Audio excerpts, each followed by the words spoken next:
live streaming here. It is Tuesday, February 13th. It's about, I think like 2 or 3 o'clock in the afternoon here in Illinois. I'm still in Illinois. I'm not at the same truck stop I was at last night. We dropped our load this morning. Like, we woke up about 7 o'clock when it was light outside. I drove to the receivers and we dropped our load. It took about an hour to get there. And our reefer tank was like 5/8 full, and the receiver turned us away, and we needed to have at least 3/4, so we had to drive back to a gas station, get a little bit of fuel, just topped it off, and went back, and they took our trailer, so we were able to drop it. We got another load, but it's not going to be ready until a little bit after midnight tonight, and it's coming from here in Illinois, so we're at the closest truck stop to the receiver, and we're just gonna, well, we've been spending a day here. We've been here since about noon. Like, all of that took like a good 3 hours to go into the shipper and all of this stuff. Not shipper, the receiver. But yeah, so we've been here. My trainer's in the truck sleeping, so I came out to use the restroom to get some Arizona tea, and I figured I'd make a quick video. Since I don't really have much in the way of driving to talk about today, because we're kind of stuck here at the truck stop all day, but I did want to like talk about PSD, because I know I kind of covered orientation like day 1, day 2, day 3. I didn't really touch much on orientation day 4, so I'll just cover it really quick. Like day 4, throughout the week when you're at the terminal, and again, this is Salt Lake, because like I said, it was only 5 of us in our class, or the class that I went through with orientation. I hear from other people that, like, if you go to Missouri, like, there can be over 100 people every Monday starting the orientation phase and like going into PSD. So, and I know I watched the video, Pinky, her channel is called Keeping It 100 Trucking, and she's awesome. Like, if you want to learn a lot, even if you are already a trucker and know what you're doing, she has a lot of good educational videos for women truckers or any woman that's thinking about coming out here. She's really inspirational, you know, like, to watch her. She's a really strong woman, so I definitely recommend her channel. But I've watched her videos, and I've seen a few videos of hers where she shows people out on the pad learning, like walking around trucks and stuff like that, like as big groups. So we didn't really do that way in Utah, and I'm not sure if they just do it because it's such a larger scale of the amount of people they have in each orientation. But so I'm speaking, all of this is for Salt Lake City, Utah, specifically. I don't know how it happens in Missouri. I can only assume. They tell you that it's pretty much the same, but again, I don't know that 100%. But on day 4 of orientation, which is the last day, orientation lasts 4 days. Throughout the week while you're there, there's kind of drivers and trainers coming and going. So you would hope to get matched up with the trainer. So like before Friday comes, you know who your trainer will be, your PSD trainer. But there might not be enough trainers, or, you know, for whatever reason. So like, I know out of the 5 of us, 3 of us got trainers. The one guy that was in our class, he was a flatbedder. He got a trainer. And then 2 of us girls in the class, we got trainers. Oh, my hands are starting to get cold.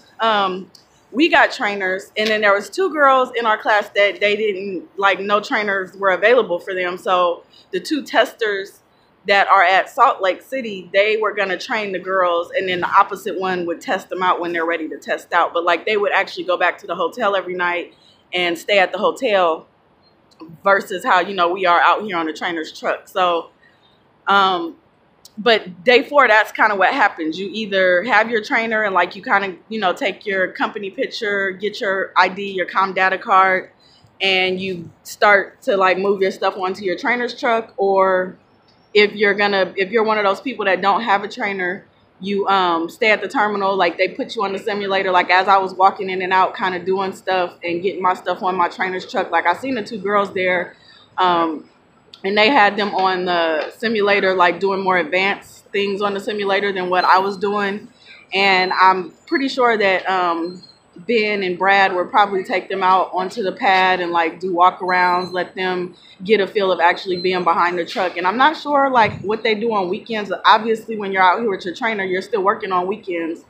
I don't know if you're one of the people that don't have a trainer. I'm not sure if like you have the weekend off because Ben and Brad don't work on the weekends. Like, I'm not sure how that works. I'm sure once I get back to actually test out, I'll see the girls and I'll be able to like ask them how their experience was. Maybe I can even get one of them to get on camera and kind of tell people so you know what to expect from that aspect if you happen to not get a trainer.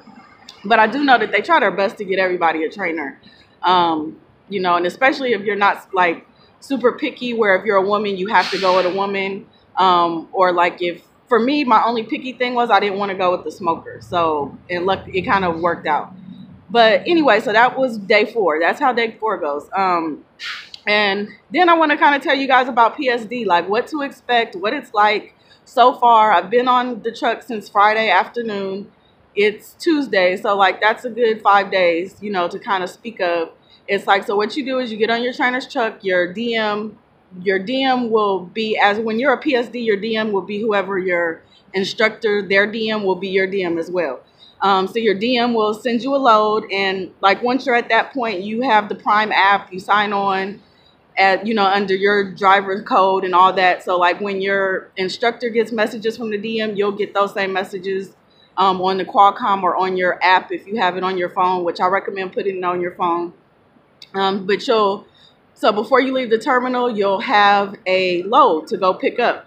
In our case, we hooked up to an empty Prime trailer, and our first stop was taking the empty trailer to a shipper. We dropped the empty trailer there and picked up a full trailer. And then next it was to bring that full trailer here to Illinois, where we ended up. The first day I didn't drive at all. And it was about 5 hours from Utah to Idaho. I didn't drive. I did help her, like when we got to the shipper in Idaho, like she taught me how to slide the tandems and do those things. That's like when you have to move the rear wheels up or back depending on the weight distributions, because you want to make sure you're at a proper weight so you don't get in trouble with DOT if you get pulled over or at a weigh station. So she showed me how to do those. Like as she was driving, she was talking to me about, like, you see, I'm watching this. This is why I'm looking out the window for this. These are the things I'm watching for. So like she's kind of giving me instruction. It was dark, so I didn't really want to, you know, my first time ever behind the wheel, I wasn't really comfortable. I think she probably would have let me drive off the lot. Like she said, if you want to do it, you can. I didn't really want to. I wanted to kind of watch her and see what she was doing. And I said, you know, tomorrow I'll definitely try. Which the next day I did drive. I drove from Idaho to the very border of Wyoming. And then that was about 4 to 4.5 hours, I think, I was driving. And then she took over and drove the rest of the way. And it was pretty straightforward. It's not as scary as you think. I mean, because you look at this huge truck and like all this weight on you. And it can be very intimidating in your head. And I mean, not to like take it so nonchalantly. But when you actually get behind the wheel, as long as you're listening to your instructor and she's telling you, like, you know, turn wide, go out further, turn, like she's kind of giving, well, you know, my instructor is a she, so that's why I'm saying that. She's giving me pointers, like when you see your back wheels line up with a certain spot on the road, that's when you want to start turning. So as long as you're open to listening and you don't think that you know everything, it's pretty straightforward, and you kind of get a little, your confidence built like in the very beginning. As long as you're not hard-headed and you're just like, I know everything, I'm gonna do what I want to do, because understand that you don't know what the hell you're doing. So it was pretty cool. And like once I got rolling on the road, like I wasn't swerving a lot, and it was actually snowing. So like on my first day of driving, I ran into snow like almost right away before, you know, in Idaho, and it kind of snowed the whole way through Idaho. So that was kind of cool. I was excited to drive in the snow. You know, being from California, I don't get to experience snow a lot in any fashion. So I was like, wow, I'm driving a big truck in the snow. I'm doing this. It ain't that hard. I mean, mind you, it wasn't like snowing like super hard, but you know, there was snow coming at the truck. So it was snowing, officially snowing. But yeah, so that's what you can kind of expect. You don't want to expect to like be learning everything right off the bat. You're not gonna like be learning how to work the Qualcomm all that much. You're not gonna really be scanning in papers and having to learn how to fill out shipping papers. The main thing is when you're PSD, which is Prime Student Driver, that instructor's responsibility is to teach you everything you need to know to pass the test.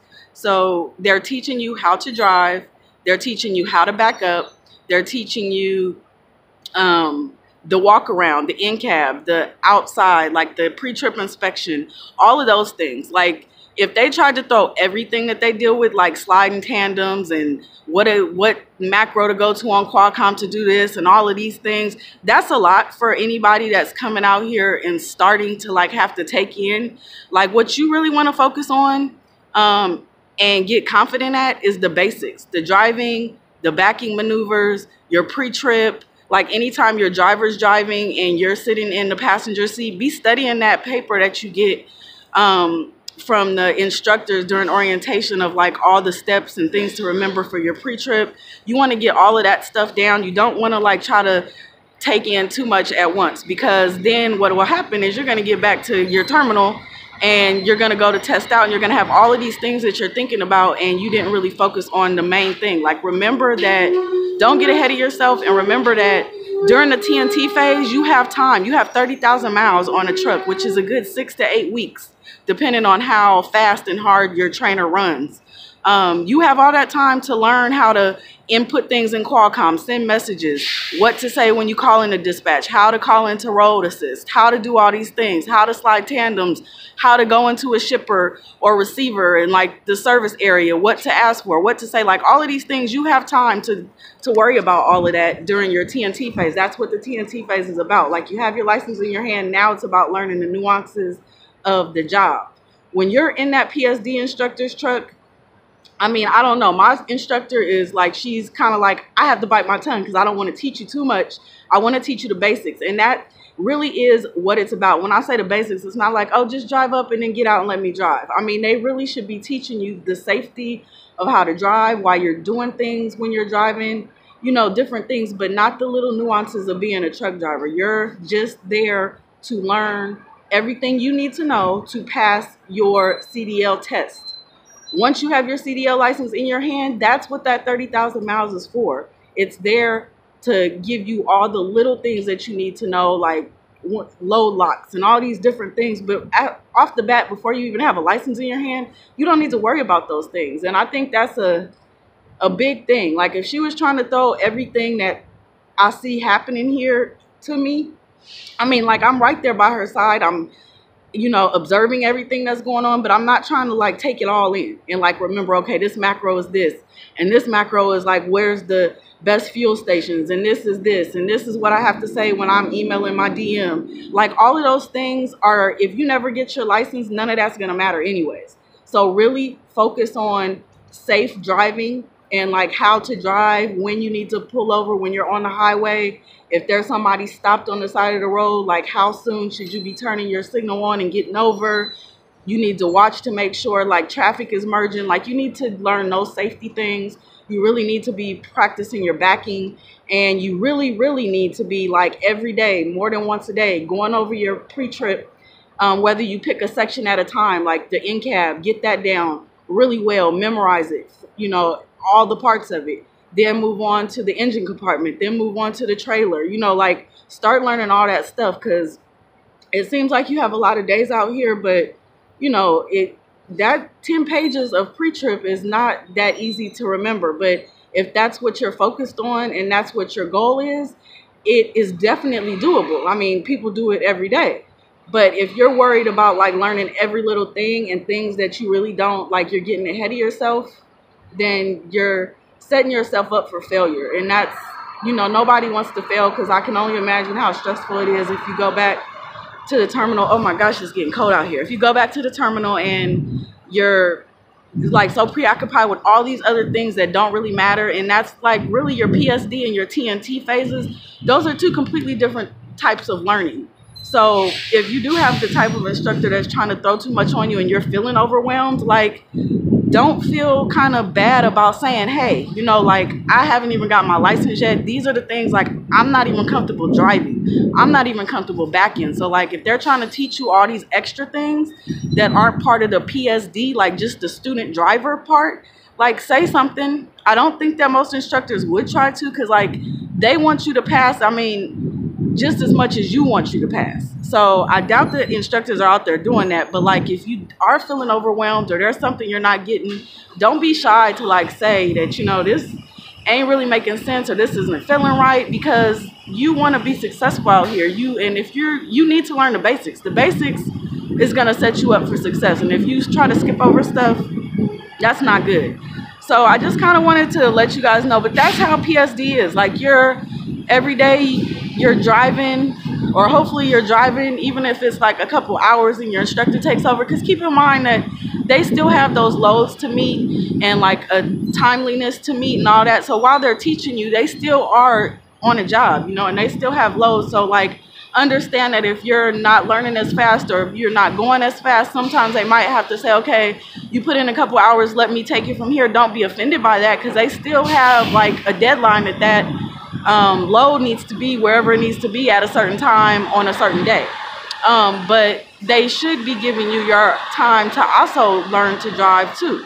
And then one other thing I wanted to touch on, because somebody had asked, like, how's your shifting? And the only time I've shifted so far is on the simulator. And the little part of the video you guys seen, that was like early on in the day. I had gotten better after that, but of course at the end of the day, that's still a simulator. There was no cars coming at me, no cars sitting at a stoplight waiting for me to go. You know, there was no real world situations happening around me. So although I say that I was doing good, that is just what it is. It's a simulator. So, you know, that was a big concern of mine, is like, if I'm going out on somebody's truck that has an automatic and they want me to test out on a manual, like, how's that going to work? Because for these 10 days that I'm out on the truck, I'm not going to be learning how to shift, you know? So what we're going to do, or what my trainer is going to do, is we're getting a load from Illinois. We're headed back towards, like, I think we're going to Denver or Colorado somewhere, but ultimately, our DM is trying to route us back to the Utah terminal. So when we get back there, she's going to spend about 3 to 4 days with me out on the pad in one of Prime's manual trucks. And she's going to take me on the street to Utah. We're going to be shifting. She's going to teach me all of those things. She's going to teach me how to back in a manual truck. We're going to learn because she drives a Peterbilt. And the test is going to be in a Freightliner, and I think she is like one of a few of only people that work for Prime that has a Peterbilt. Most of their trucks, and the truck that I'll probably end up in and you'll probably end up in, is a Freightliner. I think a few people get internationals, but for the most part, like if you're a lightweight truck, but for the most part, you'll probably be in a Freightliner. And from what I understand, the Peterbilts and the Freightliners, like their engine compartment is like swapped, or some things are on opposite sides. So, I'm going to be learning the pre-trip on the Freightliner. So she's going to spend like, you know, a few days to a week with me at the terminal in Salt Lake. And every day we're just going to, you know, go out to the pad. We're going to learn on a Freightliner, a manual Freightliner. So I'm not confused trying to like learn stuff on a Peterbilt and then switch it all up. Because I'm not real car savvy or like mechanically inclined. I guess that's the right way to say it. So I don't know what a starter looks like. I know what an engine looks like just because it's kind of obvious. But like belts and rods and stuff like that, I don't know what any of that stuff looks like. So like, you know, all of this is new to me. I'm taking it all in pretty well, but it's still all new to me. So I don't want to confuse myself by trying to learn too quick the engine compartment on her truck and then like be all screwed up come test day, because I'm like, oh my gosh, now, you know, I just don't want to do that. I want to set myself up for success. And I think the best way is to wait till I get to a Freightliner and actually learn on that. I know that's the test that I'll be, or the truck that I'll be testing out on. So there you go. That's what happens, because a lot of these trainers, they probably are going to have manual trucks. Like I know the other girl that got matched with a trainer, her trainer has automatic truck. Sorry. Most of them are going to have automatic trucks. The one guy that went out with a flatbedder, his flatbed trainer, he did have a manual. So he's kind of at an advantage because he'll have that down by the time he comes back to test out. But if you do get a trainer with the manual, or an automatic, sorry, what they should be doing, and what I'm sure that they will be doing, because they want you to pass that test as much as you want to pass that test. Keep that in mind. So like if you do need to tell them to slow down for any reason, or kind of like go back over something, they would pretty much rather you tell them to like tell me this in a different way so I'm understanding it, than for you to just act like you get it and you really don't. Because that means that you're probably going to fail that part of the test, and they don't want that. I'm sure they would rather spend a little bit more time on the things that you need time on for you to actually pass. But so if you get with somebody with an automatic truck, what's going to happen most likely is they're going to take you back to your home terminal, wherever that is, and they will practice with you on a manual truck until you're actually comfortable, and you let them know, I got this. They see that you got it. Every time you do your pre-trip, you are on top of it. You're getting all your backup maneuvers down. You know how to drive on the streets and shift up and shift down and come to a stop and get on the freeway and merge with traffic and all that. When they see that you're ready, they'll let you know, I think you're ready. They'll go in and they'll set a time for you to actually test out. So I hope that answers everybody's questions, or kind of gives you an understanding of what you can expect when you come out here as a PSD student. If I've missed something, and I mean, remind you, it's been 5 days for me. So there might be stuff to come that I haven't experienced yet. And I'm sure there is, because it's only been 5 days. But I'm just trying to keep you guys up. Anybody that's looking or thinking about coming here, just to I know for me, it gave me a peace of mind to be able to talk to people or watch people that kind of gave me in my head, I had some kind of clue, what I was getting into, what it was going to be like. So it's not just this black hole and you're I don't know where I'm going to fit in, what's going to be happening, don't know what to expect. It's always better if you know what to expect. So if I left anything out, even if I don't, sorry guys, I think my nose is running. If I left anything out, and I can always ask my trainer, what about this or what about that? And I can definitely get back to you. Just leave me a comment down below. I'll put my email in the description box in case you don't want to ask in front of everybody else. But we all learn from each other, and no question is a stupid question. So yeah, hopefully that helps. I will talk to you guys later. It's freezing out here. I probably won't be back tonight. I'm going to try to go to sleep. Because again, we have to be up maybe 11 o'clock to get ready to go pick up this load sometime after midnight. So have a great day, guys. Thanks so much for your time. To all my new subscribers, thank you. I know I've got 50 or 60 subscribers over the last few days, and I think a lot of you guys have come from Pinky's channel. Her channel is Keeping It 100 Trucking. She's awesome. Like I said, I've already said all that in the beginning, but I'm really inspired by her. I learned a lot from her. I learned a lot of stuff watching her before I even came into trucking, that just help. I feel like it's given me an advantage. So yeah, if you're not already subscribed to her, definitely go check her out. And I will talk to you guys tomorrow. Okay, bye.